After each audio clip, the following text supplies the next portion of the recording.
Is this a confession or a cautionary tale? Does the moral compass of the richest man in the room spin any truer than the one taped together with a prayer and duct tape in the pocket of a homeless man? And what does it say about me, Sarah, the invisible janitor at GeneTech, that I was the one who got to decide which of those worlds burned down? Before I tell you how a $20 DNA test turned the most powerful biotech CEO in the city into the son of the guy I buy coffee for, let me invite you into this little, shared secret of ours.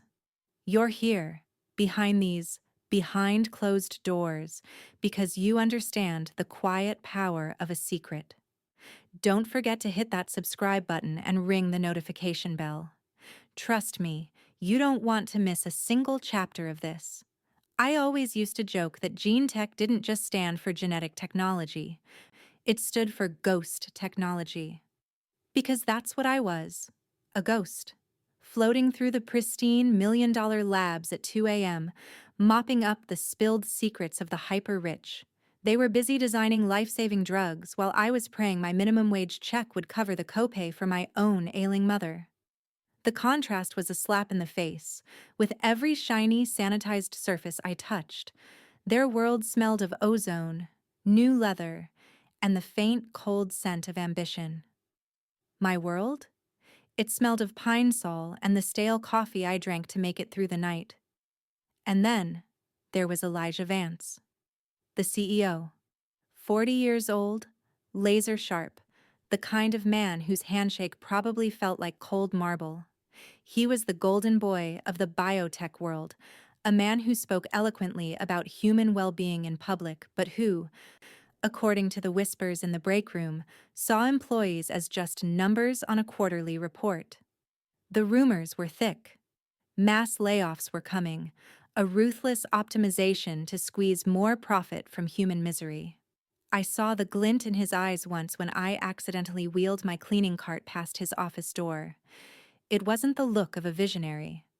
It was the look of a predator calculating the cost-benefit analysis of your existence.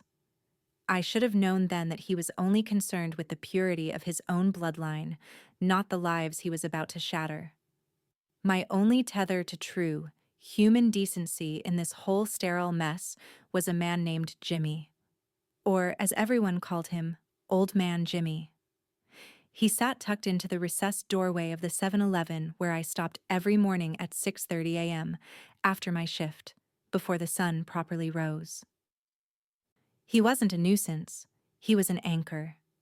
He always had a gentle, sad-eyed gaze and a tattered copy of The Old Man and the Sea. He never asked for money, never begged. He'd just offer a simple, "Good morning, miss. Be careful out there." That sincerity, that unforced kindness, was worth more than all the stock options in Vance's portfolio.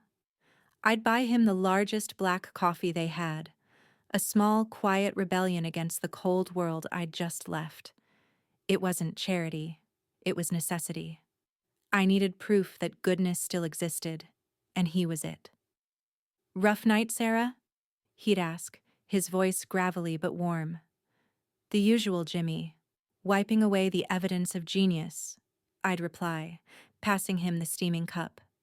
The steam would momentarily obscure his face, but I could always see the deep lines of hardship around his eyes, eyes that held a history I couldn't possibly imagine.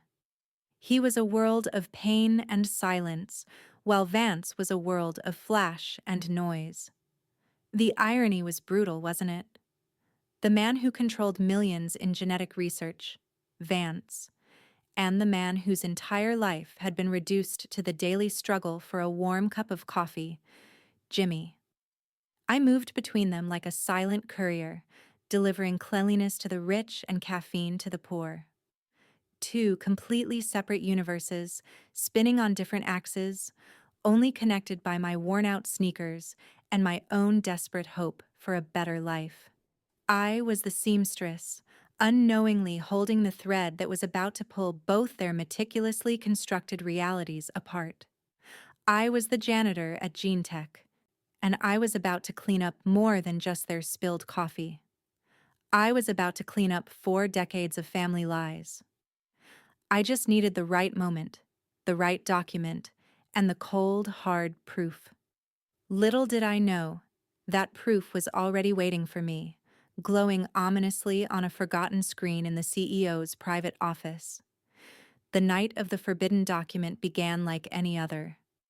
The sterile hush of GeneTech's executive wing, the distant hum of servers, and the sharp chemical tang of the specialized cleaning solution I used for the biosafety labs. It was 3:17 a.m. I had my routine down to a science, a quiet ballet of mop buckets and microfiber cloths, designed to be seen by no one. That night, however, something was off. Elijah Vance's private office, the inner sanctum, the gilded cage of ambition, was ajar. Just a hair, maybe an inch. The kind of accidental oversight a man who believed the rules didn't apply to him would make. I hesitated. My job, my lifeblood, was built on boundaries, on being unseen. Crossing that threshold, even just to secure the door, felt like stepping off a cliff. But then I saw it. The glow. Not the harsh glare of the overhead fluorescent bulbs, but the soft internal light of a high-end tablet, sitting on the sprawling mahogany desk like a forgotten relic. I knew I should keep moving. I knew the cameras were everywhere, even if they were pointedly not pointed at the cleaning crew's movements. But the sight of that vulnerable, exposed light in the heart of the darkness was a silent dare. Curiosity is the janitor's deadliest occupational hazard. It's how the invisible becomes seen and how secrets come undone. I pushed the door open, the sound barely a whisper against the plush carpet, and rolled my cart in. The air in Vance's office was different, heavy, expensive, and cold. The tablet was open, displaying a densely packed PDF. My eyes, trained to spot the smallest smear on Chrome, instantly fixated on the header: Vance Family Genetic Tracing, Paternal Lineage Report. My stomach clenched. Genetic tracing. This wasn't some proprietary drug formula. This was personal. This was the real currency of the elite. Legacy, blood, the perfect lineage they felt entitled to. I told myself I needed to check behind the desk for dust. That was my excuse. The lie I fed my pounding heart. As I edged closer, the text swam into focus. It was a report commissioned by Vance, clearly trying to track down a missing piece of his family tree, his biological father, who had supposedly vanished decades ago. A small, almost desperate note was scribbled in the margin in Vance's own sharp handwriting. Confirm all non-Vance connections. Must be clean. Clean. That word tasted like ash in my mouth. He wanted his history to be clean, scrubbed of any inconvenient truths, just like I was scrubbing his floors. I scanned the document faster than I'd ever read anything in my life. It was a forensic narrative. It spoke of a brief, intense college romance 4 decades prior between a wealthy Vance heiress and an unnamed, unsuitable medical student. The student was poor, brilliant, and disposable. The report detailed the birth of a son, Elijah Vance, and the immediate, ruthless intervention of the Vance family to separate the parents. The mother was told the baby had died. The father, the student, was simply chased away, given a small, humiliating sum of money, and told to never look back. He never knew he had a living son. My hands were shaking, not just from adrenaline, but from a growing sense of dread, of a terrifying, inevitable connection. I had to know. The report built to its climax on the final page, under the bold heading, Primary Subject Match, 99.99% paternity probability. And then I saw the name. The name Vance had paid hundreds of thousands of dollars to find, the man he was desperately trying to fit back into his perfect sterile narrative, James O'Connell. James O'Connell. The name was a thunderclap in the silent, expensive room. I stood frozen, the glow of the screen reflecting in my wide eyes. James O'Connell. Jimmy, old man Jimmy, the kindly, defeated man with the gentle eyes, the tattered copy of Hemingway, and the empty coffee cup I filled every morning was the father of the ruthless CEO whose office I was currently trespassing in. The multimillionaire who dismissed the poor as lazy, the one planning to cut healthcare for hundreds of workers, was the flesh and blood of the kindest man on the street. My moral dichotomy shattered right there on the Persian rug. The line between the two worlds, rich and poor, visible and invisible, kind and cruel, had just dissolved into one terrifying genetic truth. I grabbed my phone, fingers fumbling, and snapped a picture of the results screen. A single, reckless click that sounded deafening in the silence. It was a career-ending move, a felony in the making, but I didn't care. This wasn't just a document. It was a weapon. And I, the ghost, had just armed myself. I quickly minimized the screen, straightened the desk just so, and retreated, pulling the door quietly shut behind me. I wasn't Sarah the janitor anymore. I was the keeper of a secret that could dismantle an empire, and I knew, with chilling certainty, that I couldn't keep this to myself. Jimmy deserved to know, and Elijah Vance deserved the reckoning that only the truth, raw, humiliating, and unavoidable, could deliver. My life, and theirs, had just changed irrevocably in the dark heart of gene tech. I didn't sleep that night. Not a minute. My mind was a hyperactive movie projector, cycling between two images, the cold, perfect face of Elijah Vance and the kind, weathered face of Jimmy O'Connell. The evidence, the grainy phone photo of the DNA report, burned in my pocket like a live wire. The silence of that office had been broken by a truth too loud to contain. I went through my morning routine in a daze, scrubbing away the phantom sensation of a felony, repeating the name James O'Connell like a prayer, a curse, and a mantra all at once. My shift ended at 6:30 a.m. My body was screaming for sleep, but my purpose was wide awake. The moment I clocked out, I raced to the familiar corner store. The sun hadn't quite cleared the horizon yet, casting the city in that unforgiving, bruised purple light. I saw him, old man Jimmy, sitting on his usual milk crate, reading under the weak glow of the neon sign. He looked up, his sad eyes finding mine. "Morning, Sarah," he said, that gentle rumble in his voice that always felt like coming home. "Morning, Jimmy," I replied, forcing a smile that felt like cardboard. I handed him the steaming black coffee, but this morning I didn't rush away. I sank onto the curb a few feet from him. The stench of diesel fumes and damp concrete suddenly felt suffocating. "You look tired, child. Everything all right?" he asked, concern etched into his brow. "I need to ask you something, Jimmy," I started, the words tasting metallic on my tongue. I needed to approach this like a slow-moving train, not a head-on collision. "Something from a long time ago. Do you ever think about your life before you were out here? Before 40 years ago?" He went still. The gentle smile evaporated, replaced by a ghost of old pain.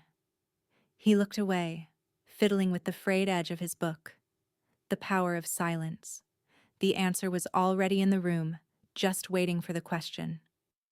40 years, he murmured, his voice now thin, brittle. "That was a different lifetime, Sarah.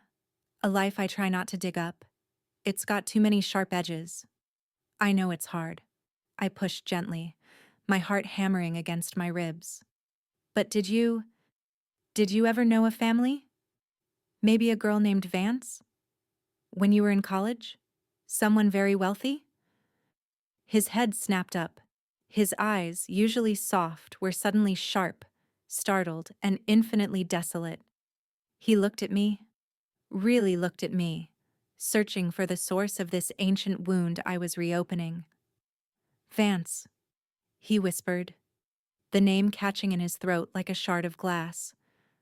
"How do you know that name?" Who are you? I'm just the girl who buys you coffee, Jimmy. But I need you to tell me. Did you know a woman from that family? Did you have a son? I leaned in, keeping my voice low, intensely intimate. He took a long, shuddering breath. The silence was agonizing, filled only by the distant roar of the morning traffic coming to life. It was the sound of the world moving on while his own life had stopped 4 decades ago. Her name was Eleanor, he confessed, staring past me at the polished tower of Gene Tech in the distance. Eleanor Vance. She was light, Sarah. I was just a dirt-poor med student working 3 jobs. Her family, they saw me as a virus. We were going to run away. We were going to raise our boy together. His voice cracked. They told me the baby. They told me he died. Right after the delivery. Said he was too weak. Said I was a danger to her, to the Vance name. He covered his face with his hands, the massive, rough fingers shaking. They paid me off, a few $1,000s. Said if I ever came near her or the hospital again, they'd ruin me completely. I lost her, I lost the boy, and I lost my mind. I was done. 40 years, Sarah. I've lived on this street because I felt I belonged nowhere else, because the last piece of light I ever had died in that goddamn hospital. I felt the blood drain from my face. The tragicomedy was complete. He had been told the child died. Vance was told the father disappeared. The Vance matriarch had successfully created 2 clean, separate lies, and in doing so, had destroyed 2 lives and created a monster of ambition in Elijah Vance. I didn't tell him I had proof. Not yet. I just confirmed the heartbreaking irony. The CEO who walked past his father every day, the man who was actively trying to find a worthy biological parent, had been ignoring the kindest, gentlest man he was looking for. The truth was too much to deliver in one shot. He's looking for his father, Jimmy, I whispered, holding his trembling hand. But he's looking in the wrong places, and he's looking with the wrong heart. I knew what I had to do next. I had the photo. I had the confession. The time for silent service was over. It was time for a reckoning.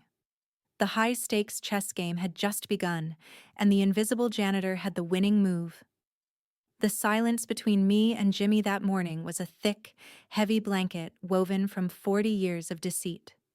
He was still reeling, the shock of the fabricated death of his son, my CEO, visible in the tremor of his shoulders. I left him sitting there, clutching his cold coffee, the weight of the impossible truth settling on his face. I didn't want to break him further. But now, the truth was mine, and it demanded action. My tiny, moral universe had been violently thrown against Vance's colossal, amoral one. The walk back to my tiny, cramped apartment felt like a trudge through a moral battlefield. What was I supposed to do with this nuclear-grade secret? The moral dilemma wasn't a philosophical exercise. It was a gut punch. Option 1. Tell Jimmy the rest of the truth right now. Tell him the son he mourned for 4 decades is a ruthless living man who just happens to be the CEO of the company where I scrub toilets, a man who walks past him every day without a glance. Risk sending a 70-year-old homeless man into psychological shock and a legal battle he couldn't afford. Option 2. Go straight to Vance, show him the report, the photo, and demand justice. Risk immediate termination, legal retaliation, and a lifetime of being blacklisted. Because who would hire the janitor who blackmailed the CEO? Then, the universe made the decision for me, in the cruel, transactional way that only the rich can manage. I got a notification, a standard coded email that only went out to the night staff. It was a mandatory all-hands meeting for operations staff, specifically detailing the strategic restructuring to be implemented next month. I knew what that meant. Layoffs. Massive, cost-cutting layoffs that would gut the operational teams, including mine. My own chronic health issues, The endless bills for my mother flashed before my eyes. Vance wasn't just a callous figurehead. He was now a direct threat to my family's survival. He was stripping away the last scrap of dignity and stability from people like me to boost his quarterly profit reports. That confirmation, that pure, unadulterated ruthlessness, snapped my last thread of moral hesitation. This wasn't about vengeance, it was about public service. It was about holding the powerful accountable. Vance didn't deserve a quiet, private chat where he could minimize the damage and manage the narrative. He deserved to have his world exposed. He thought he could buy his way out of every consequence, but even DNA, the building block of his empire, couldn't be sanitized. The risk was enormous, but the potential payoff, not in money, but in justice, was blinding. I realized the secret wasn't just leverage, it was the only weapon the invisible had against the impervious.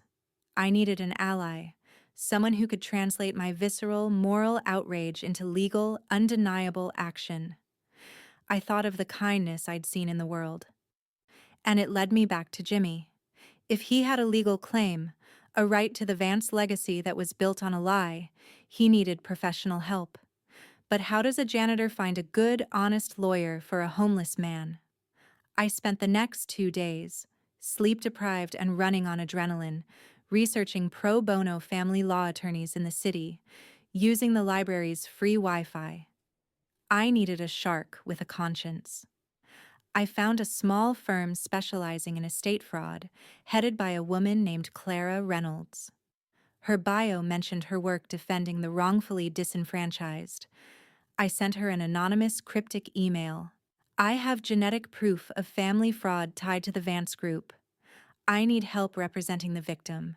The clock is ticking. I attached a severely cropped, watermarked image of the 99.99% match, intentionally obscuring the names. Clara responded within the hour. She was intrigued, skeptical, but clearly hooked. We met in a sterile public cafe far from Gene Tech. I didn't tell her who I was, only that I was an observer, close to the center of the storm. "This is dynamite," Clara said, her eyes widening as she examined the full, uncropped photo I reluctantly showed her. "This name, O'Connell, and Vance. If this is legitimate, the estate division alone could be monumental. But where is the subject? Mr. O'Connell? Why hasn't he come forward?" "He can't. He doesn't know the man he mourned is alive," I explained, the words tasting hollow. "He thinks his son died. He's been living rough, heartbroken, for 40 years. He needs to be handled with care, Clara. He is not a pawn." Clara leaned back, a calculating glint in her eyes. "This can't be a courtroom drama, Sarah. Vance's legal team will bury us. This has to be public, humiliating, and undeniable.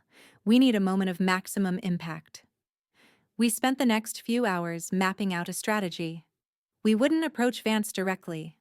That would allow him to deploy damage control.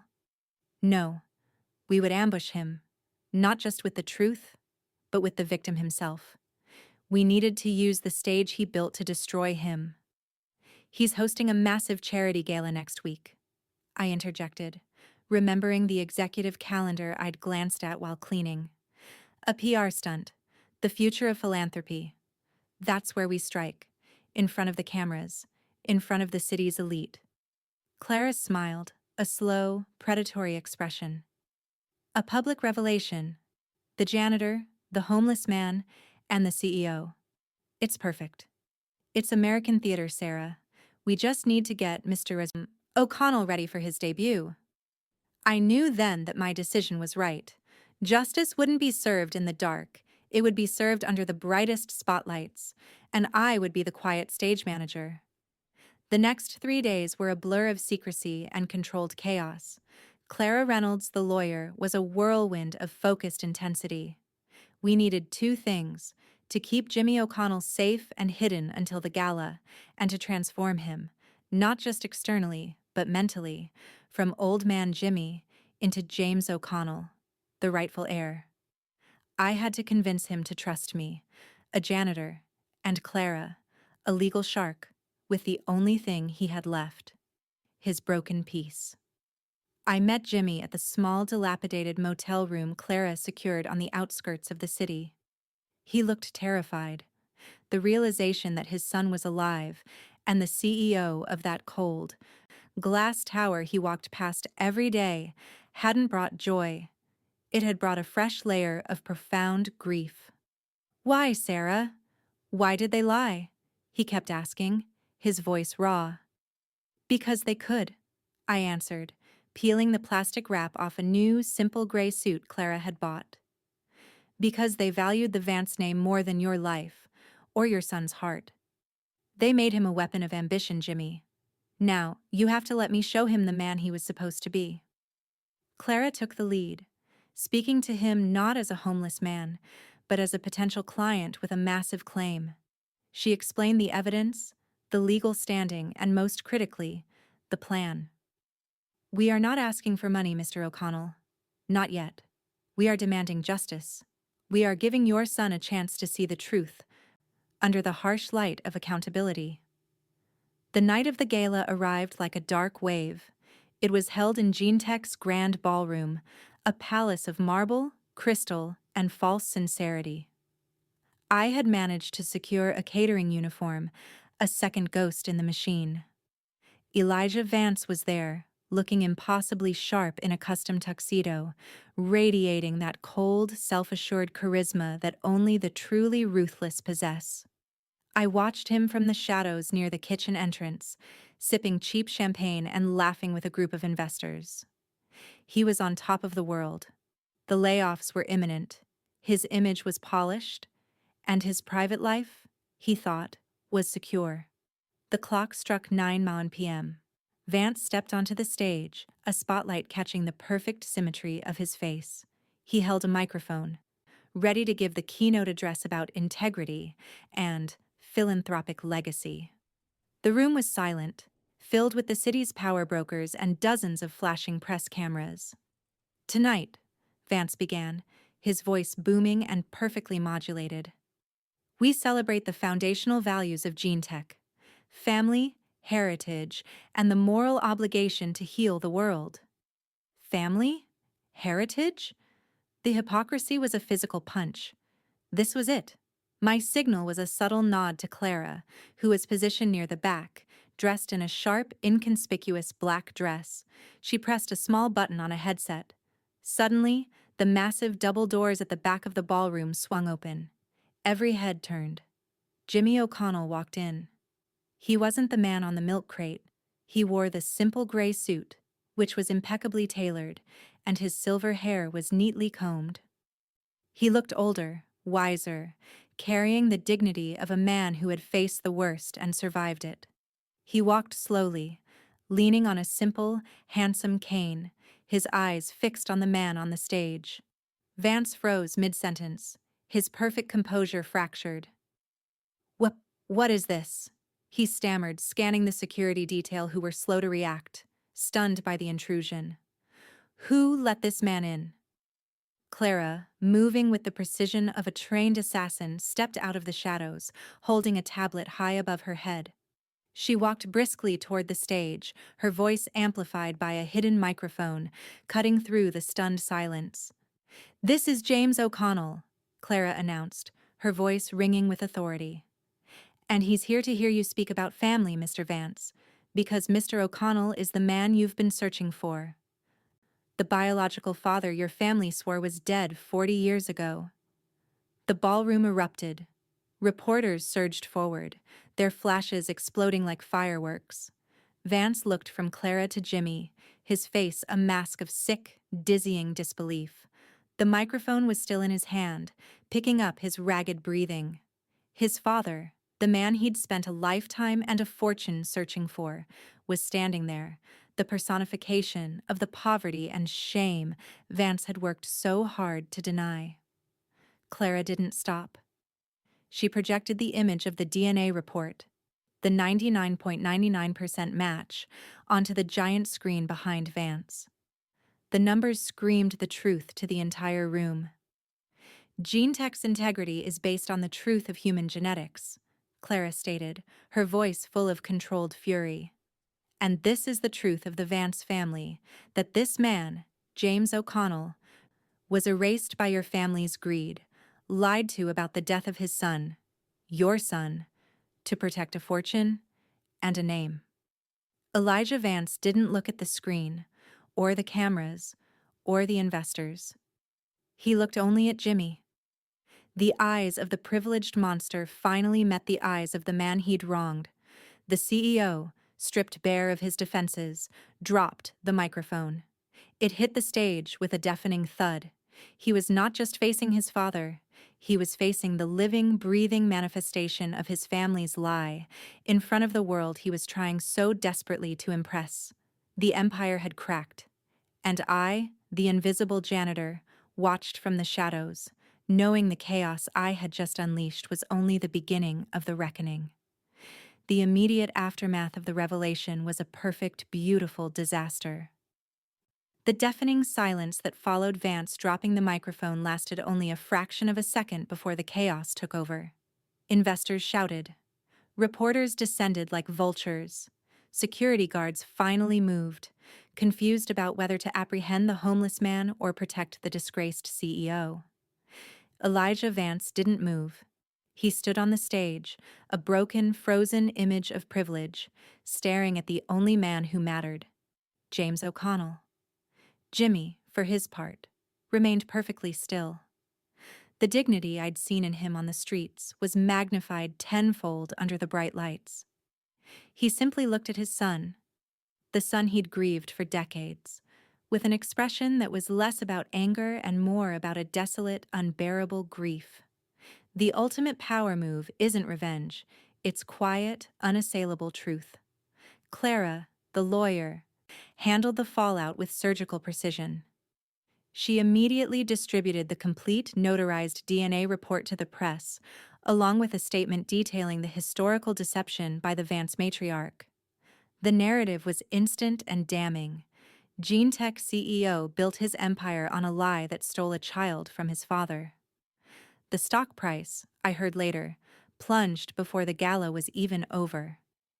I slipped out through the kitchen, changing quickly out of the catering uniform, a ghost returning to her own anonymity. My job was done. I had struck the match, but the fire was out of my hands. The following weeks were a whirlwind of legal maneuverings. The Vance family, desperate to contain the scandal, fought hard, but the DNA evidence was irrefutable. The public pressure was intense. The story became a national sensation, the ultimate class reversal. The man who had ignored his father, the man who was about to lay off hundreds of low-wage workers, now faced not just a lawsuit, but the complete moral collapse of his reputation. Elijah Vance had no choice but to face his father. I was not present for the first meeting, but Clara described it to me. It wasn't a Hallmark reconciliation. It was raw, tearful, and loaded with 40 years of bitterness and confusion. Jimmy initially refused any direct settlement money from Elijah, stating, "I don't want your blood money. I want the truth you owe me." However, through Clara's persistent counsel and a desire to truly heal the rift, an arrangement was reached. Elijah Vance resigned as CEO of GeneTech. The family fortune, built partly on the cruel lie, was restructured. James Jimmy O'Connell didn't take an inheritance. He took control of a massive philanthropic arm of the company, renamed the O'Connell Foundation for Social Justice. Its first mission, to provide housing and healthcare access for the chronically homeless and the working poor. Exactly the people Vance was trying to fire. As for me, I received an envelope from Clara a month later. Inside was not a check, but a formal letter from the newly formed O'Connell Foundation. It was a scholarship, fully funded and non-transferable, to pursue a nursing degree, with my mother's healthcare costs guaranteed for life. Jimmy's doing, I knew.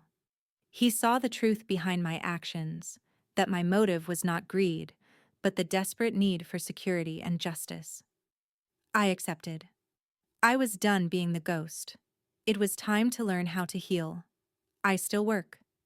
Not as a janitor, but as a volunteer coordinator for the O'Connell Foundation, often spending my mornings at the local drop-in center, and I still buy coffee. The other morning, I saw Elijah Vance. He was sitting with Jimmy in the foundation's office, not in a suit, but in a simple sweater, reviewing budget spreadsheets.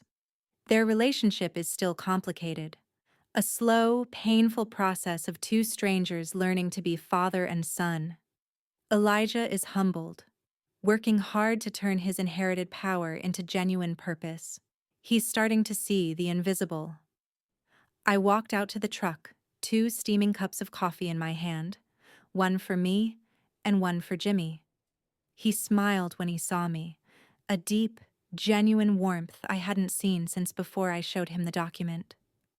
"Thank you, Sarah," he said, taking the cup. "You know, all those years I thought I was nobody. Turns out, the invisible ones are the only ones who can truly see." I smiled back. The revenge wasn't the public humiliation, it was the quiet, fundamental reordering of power. The invisible had won. So, what is the moral of this tale? That even the most sophisticated genetic tracing and the most powerful family structures can't hide from the truth carried by the person you least expect. The moral is that every empire has a cleaning crew, and sometimes the power of a secret is worth more than all the stock on the market. If this story resonated with you, if you believe that justice should be served from the bottom up, then do me one last favor. Tell someone. Share this story. Comment below and tell me about a time you stood up for someone who couldn't fight for themselves. Your story matters, and by sharing it, you keep the algorithm of truth working. Until the next secret is uncovered, keep your eyes open, and always look closer at the person you think is invisible.